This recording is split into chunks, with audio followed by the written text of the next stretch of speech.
Hello everyone, welcome to Devlog number 6 of our action RPG game series. So, since the last video, I've made a couple of FMVs, but I'm afraid the voice acting is just not good. Nope. Because mostly it's just me changing my voice, and FMVs have to be more polished than what I've made. So I've decided to stick with the 2D cutscenes. They just work better for the game. I've also made enemies with health that run up to you and attack you. I reused the health script that I made for the dummy in the second devlog and added AI so the enemy would run to the player.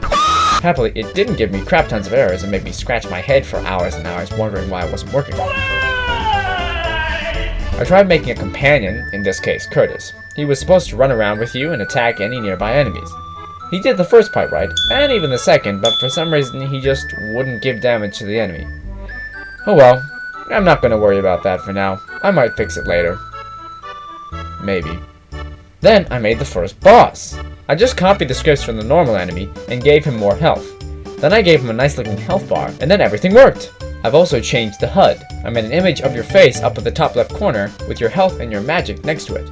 Then on the opposite side there's a black box where it'll show what magic you have selected. There will be different kinds of magics, like being able to give yourself full health, using a magic blast, and stuff like that. That'll make the gameplay more interesting. And that's it for today's video. As always, don't forget to like, subscribe, and hit that notification bell to get notified when I upload a new video. And with that, thanks for watching, and I'll see you in my next one. Good journey.